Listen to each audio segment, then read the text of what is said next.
Hello and welcome to I'll Knit If I Want To. I'm Andrea Mowry of Drea Renee Knits, and I'm going to try and answer some of your questions. I have a new pattern out this week, the Atun shawl. If you have been following along here for the past couple months, I have shown some sneak peeks of this new shawl along the way. I knit my first one out of my hand spun, which was so much fun. And then I knit a second one out of my stash using Wing and a Prayer.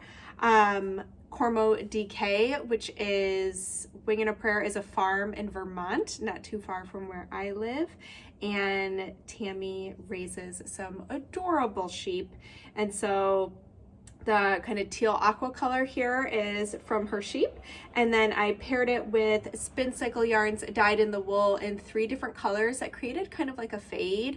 They all had a bit of like yellow and blue in them in varying degrees of saturation. So the first skein was pretty light, more on the pastel side, and then it got pretty deep and vibrant by the end there with the 3rd skein. So I just kind of did those in order to create a similar hand spun effect to my hand spun version, which is knit up in hedgehog fibers, their club fiber, which is a really fun fiber club if you're into that kind of thing. And as of right now, hedgehog fibers actually still has, they put together some lucky dip grab bags of fiber with all kinds of fun like different fibers in them if you want to spin for your own Atun shawl. And then I paired this one with some, it's a Cormo marl that I had spun. It's a 2-ply naturally, natural undyed. Woo! There I had a white and a beige, and I just did a simple marl out of those. I might actually have my leftovers. I do. Here we go. So this is my leftover cake of my hedgehog fibers hand spun, and here is that Cormo marl, and I just love how they balanced each other out. You've got the really bright, playful, poppy club fibers that were, I mean, there's all kinds of stuff in here, including some sparkle and all different kinds of colors. And then I love how it was balanced out by the neutrality of the undyed Cormo, which is also super soft. The farm I got this from is no longer, so that is why I have not posted any of the information on the Cormo, except for that it was 100% Cormo fiber. But unfortunately that farm was selling the year I bought that fiber, which was like 3 years ago. So anyways, I'm double dipping right now on my shawls. Up here in my old house, my studio is at the top of our house, and I have very old windows in here, and right now they're having some issues, and so I literally have like cold air blowing on me from outside. So it's on the to-do list to figure that out, but let's not worry about home things. Let's talk about knitting. So, question number 1.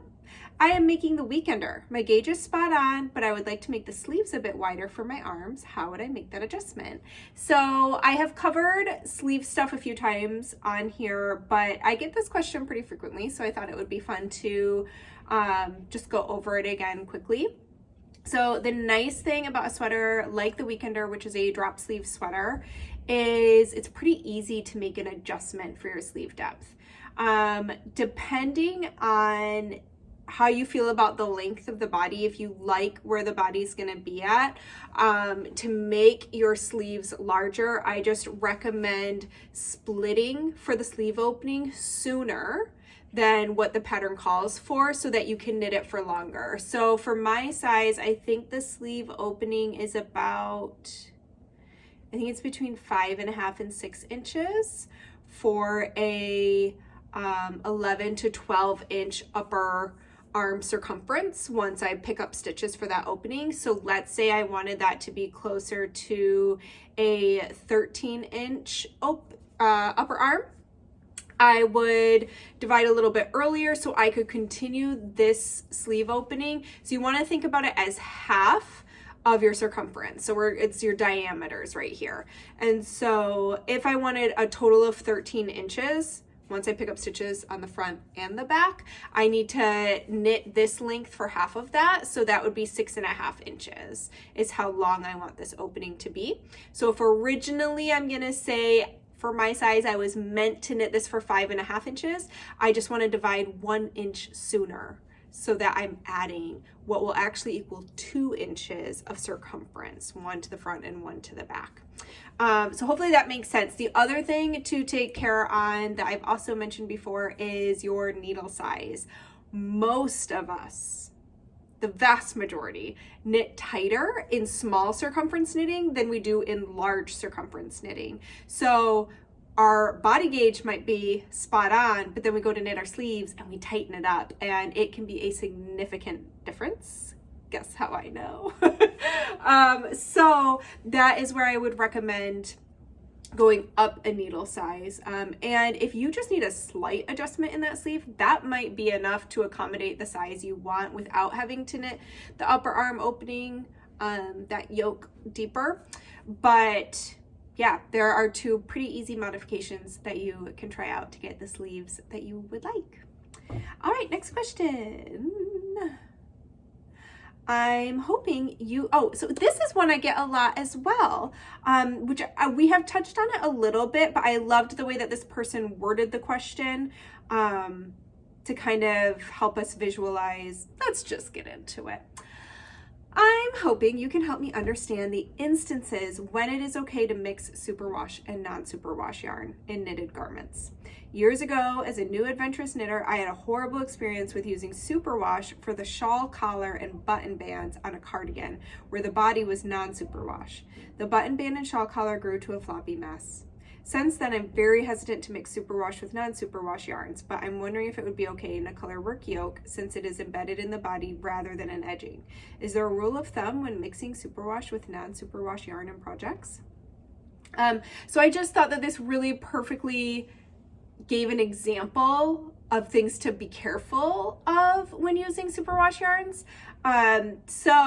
Such as a shawl collar and a button band. So the thing with superwash yarns is what happens when those fibers, those typically wool fibers, are going through that process is just like our hair, wool fibers have scales on them. And before the superwashing process, those scales can kind of lift and grab onto each other, and that's how they're able to felt. So to avoid allowing them the ability to felt, we have to strip the scales off of that fiber.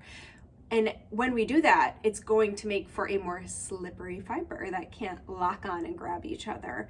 So what happens is when we use these now slippery fibers that might already have a tendency to be a bit slippery if they're very soft fibers already, is they can appear to be kind of what I call like a blown out hem of a sweater, where they don't have that snap back, that what's the word I want right now? Bounce back ability, elasticity, maybe that's what I'm looking for. I don't know. But they don't snap back the way that non-superwash fibers do. They tend to get a little more saggy, droopy, or a nice way to say it would be drapey. So I would think about using your superwash fibers in places where you don't mind some drape, such as shawls. Sweaters, if you are bothered by something, like if you don't want a lot of drape in your shawl collar, if you want it to be a little more on like the stiff and snuggly side, then you might want to use a non-superwash yarn, because that's going to kind of hold up a little better.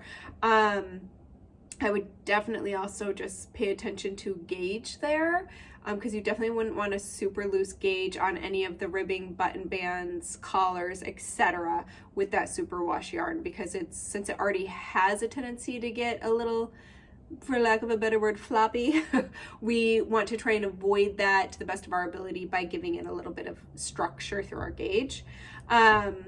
So all that to say, I think you are I think your experiment with the button band and the shawl collar was right on in that using a superwash yarn there, especially if the rest of the sweater was non-superwash, could give you a result you didn't love. But using it in a colorwork yoke, I totally would. I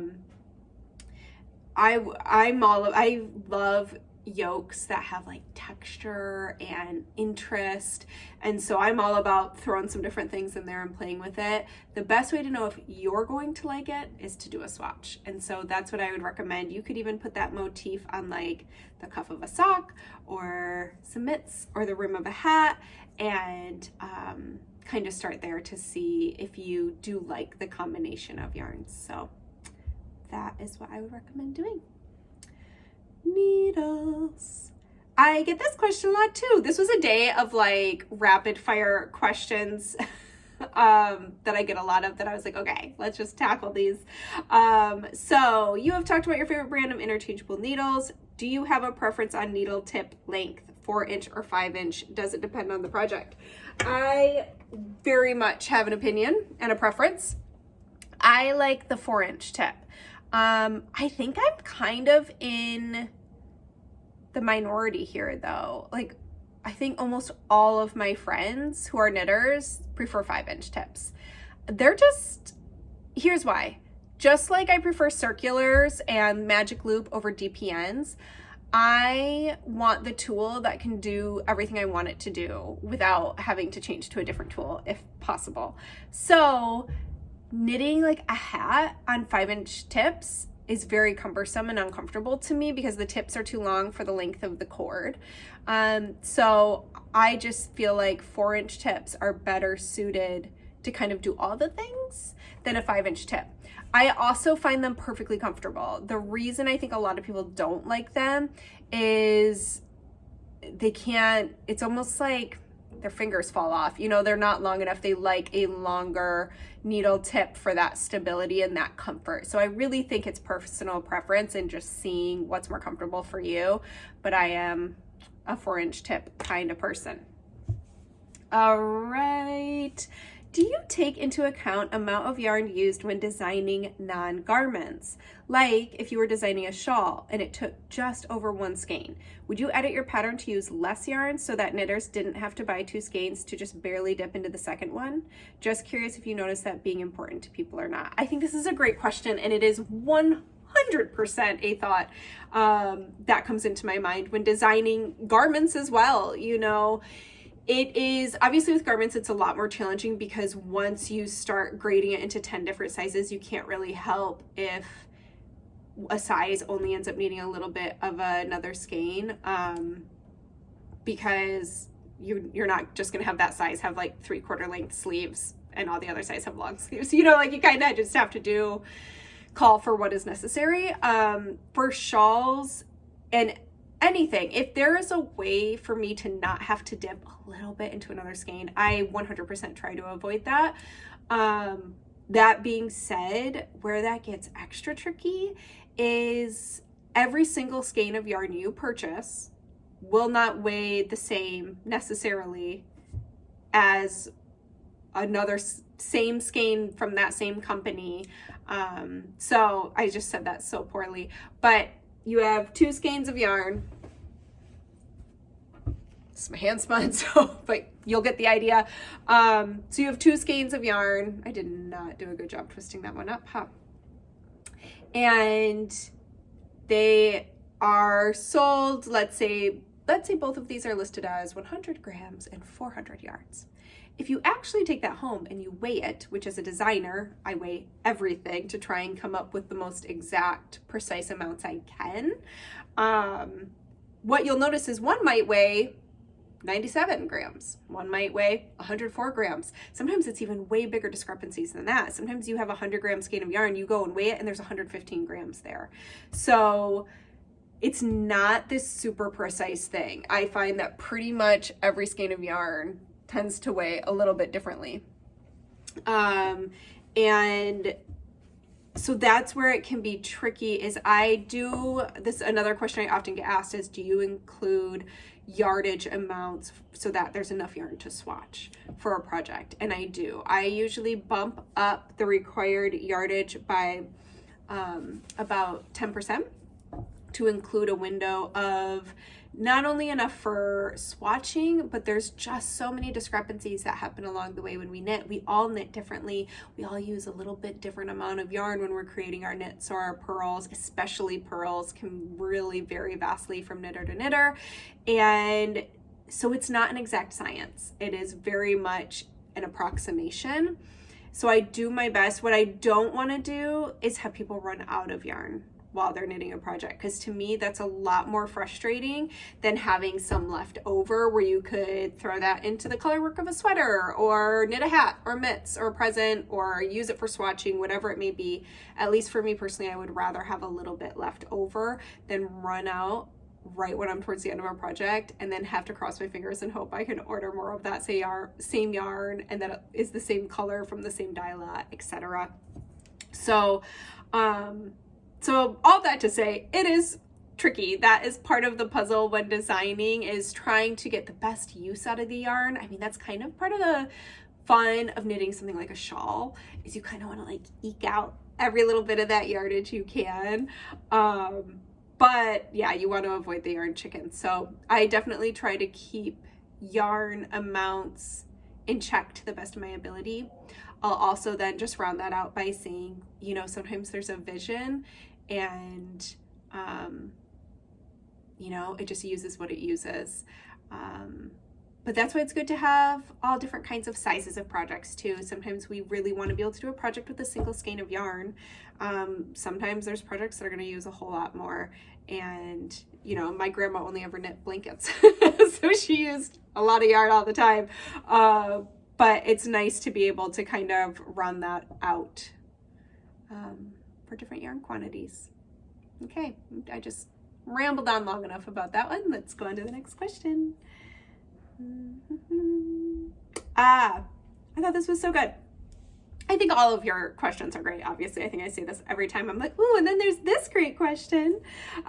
You keep talking about how if you don't like the outcome of a finished project and therefore don't end up wearing it, you should just frog it so you can reuse the yarn. As a fairly new knitter, I keep asking myself how to actually go about doing this when I've done the bind off, woven in the ends, etc. Do I cut the yarn edge and start frogging? Try to find my end so I can unweave it and go from there? This should probably be obvious, but I can't really wrap my head around it and am afraid to try and fear destroying the yarn. Would love if you could explain further. So absolutely, I think this is so great because I haven't talked about how I would really go about doing that. I think I've talked about soaking the yarn afterward to try and get out those kinks, but not really about actually unraveling something.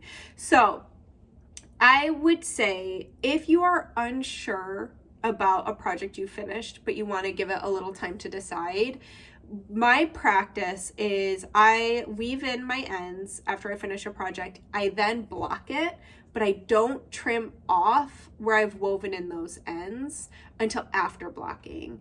That way you're giving the yarn space to kind of wiggle into the fabric more or push out. And I like to trim after the fact because then I feel like after blocking it gets locked in there a little bit more.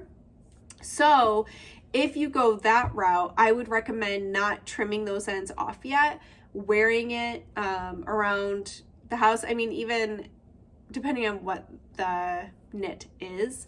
If it's a sweater, no one can usually see your ends you've woven in because they're inside the sweater. So just wear it for a week and don't completely snip off those ends yet. That way, if you're like, no, this isn't working out, you can see where all the ends are woven in and you can just use your tapestry needle to kind of pluck them back out. As far as a bind off goes, I would do the same thing. I find, you know, my woven end and I pluck it back out and then I just undo the bind off. You could snip into it and unravel it that way. It's just once you start snipping, it can be hard to know what you're snipping and how that's going to unravel. So I do tend to like pluck it back out and then unravel from there. And ideally what you would want to do if you have what's called a niddy noddy, I wish I had mine up here. It looks like a capital I, but the top and bottom lines are perpendicular to each other like this. See what I'm saying? And you wrap the yarn around that, and that's how you get it back into a skein, into a loop of yarn. And then I would soak it from there after doing some figure 8 ties around that skein so it doesn't get all tingly. But so that is what I would do as I was frogging it, as I'd be wrapping it around a niddy noddy. So things to consider, especially there are, and you could totally find entire blog posts on this, I bet, but there's also people who like to go to like Salvation Army or thrift stores and look for sweaters that they can unravel and reuse the yarn. And for those, you just want to be careful if they are machine knit and seamed. You kind of have to see, and again, this is where I would probably look up some blog posts on it, because I know there's ways I think you can kind of visually tell if the way that garment was constructed, if you're going to end up with a lot of little balls of yarn or if it is more cohesive. But with a seamed garment as well, you will have you know, to kind of unseam it, and you can probably stretch that and clip it and then unravel, you know, the sleeves, the front and the back, depending on how it's seamed. But a seamed garment would definitely be a little bit different and a little bit trickier to unravel, but it can certainly be done. All right. This is a two-parter. I'm curious to know if you have, oh, okay, sorry. Let me back up to the first sentence of this question. I admire all your patterns, thank you, and have made several with many more in the queue. I'm curious to know if you have knit them all yourself, or do you get help either completing the project or with the stockinette parts? I do all my own knitting, so I do have a fantastic sample knitter. I generally utilize her when I would like another one of my own patterns knit up and I don't have the time to do it, but I have knit all of my patterns. But for instance, right now, my sample knitter is helping me out with a new sweater I am releasing this spring where I knit mine, but I have graded this pattern for men and women, and so she is helping me out by knitting my husband's. But no, I design on the needles, and so there are definitely designers out there who will actually write the pattern completely and then they follow their own pattern or send it off to a sample knitter to have their sample knitter knit it. But to me, first of all, I think knitting's the fun part of my job, so I'm not really willing to hand that off to somebody else. Like, that's the part I want to do. But also I make a lot of design decisions while I'm knitting. I'm a very tactile and visual person. I need to be able to try it out myself to make sure it's going to work the way I want it to work, and also to make sure it's fun to knit. So I write the pattern after I have knit my sample. And so yeah, the second part of this question, I have worsted weight yarn for the throw over or the throw back. I fell in love with your new pattern, Metamorphic. Do you think I can play around with gauge and size and use the worsted weight yarn in that? So this again, this comes up all the time. Wanting to use a different yarn weight than what is called for in a pattern.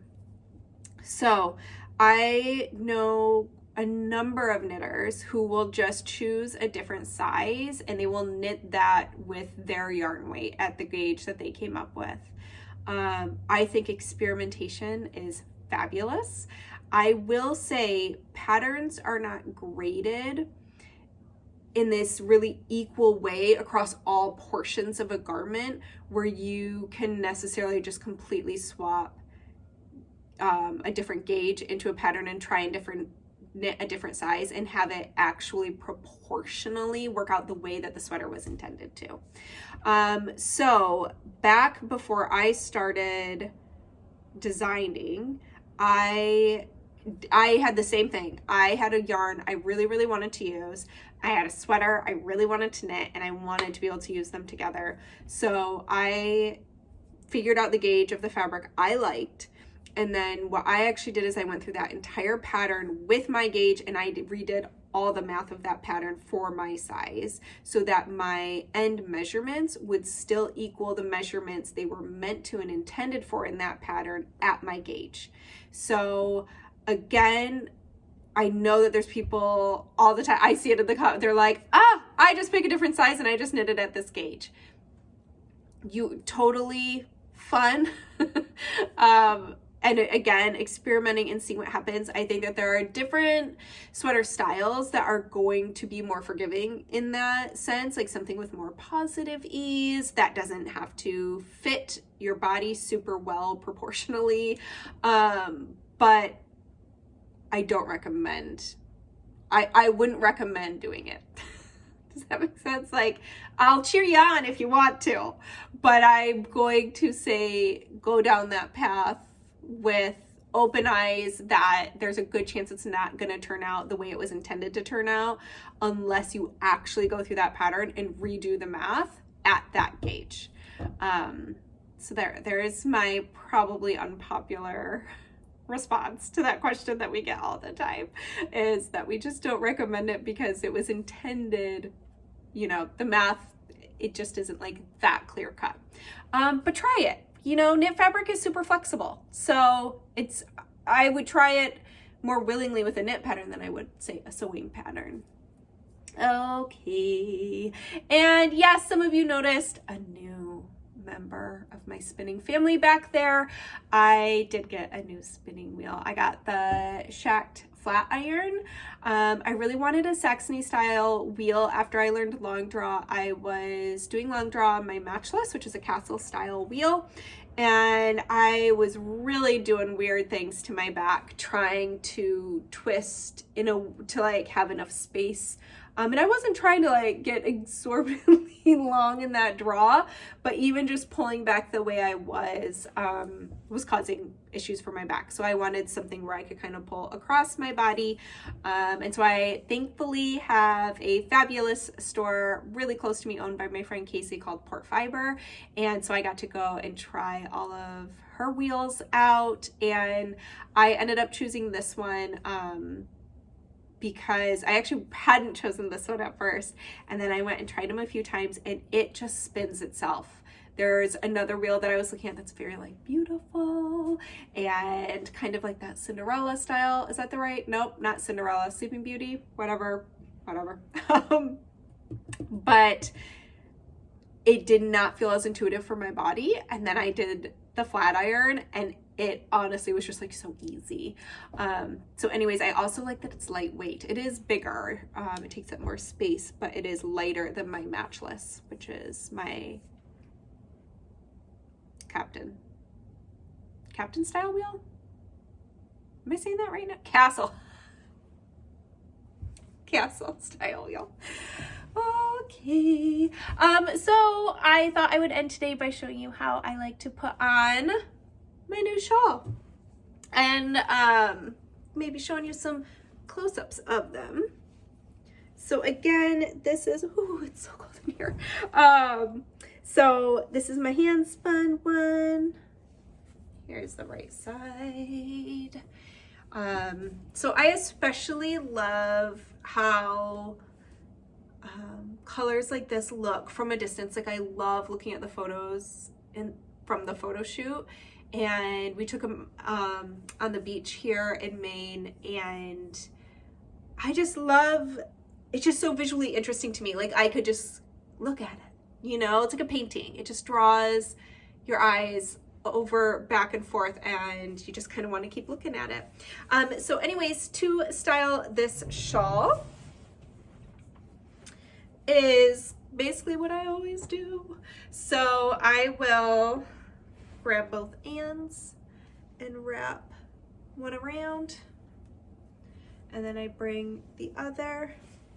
And then for this one this morning, because I'm so chilly, I took this end underneath and brought it up over my shoulder again to kind of bolster it around my neck to make it extra cozy. And here I will show you, this is my version I knit out of ready to knit yarn. So again, that was Wing and a Prayer DK Cormo and then Spinsicle yarns dyed in the wool to give that same really pretty hand spun, variegated, color shifting, beautiful look. And this one I'm just wrapping around my shoulders, which I think is a style that people should embrace more. I love that. I feel like I started wearing shawls more and in this style when my babies were little, because I would always have a baby carrier on, and so you can't really wrap a shawl around very comfortably unless you want it to be covering their little heads. So I always, even during the summer, because you go in and out, some places have air conditioning and it's freezing, so I would always just drape a shawl around my shoulders, and I loved it. I think it's a underutilized styling option, so I hope you give it a try. And I think that's it for today. I'm probably gonna go layer on some sweaters now and get warm. I really want it to be spring. If you couldn't tell by my outfit today, I'm like, come on. And I love cold weather. I love winter. But the longer days are feeling good right now because there's just not enough time in any day, it feels like right now. So I will take more daylight happily. All right. I hope that you have a fantastic weekend. I hope you get to do some spinning. My wheels are very lonely right now. I gotta get caught up on some things so I can finally get back to them. I'm really missing them. So tell me what you're spinning. Let me live vicariously through you. And oh, the first DRK spin it to knit along, spin it to knit it, knit along just wrapped up.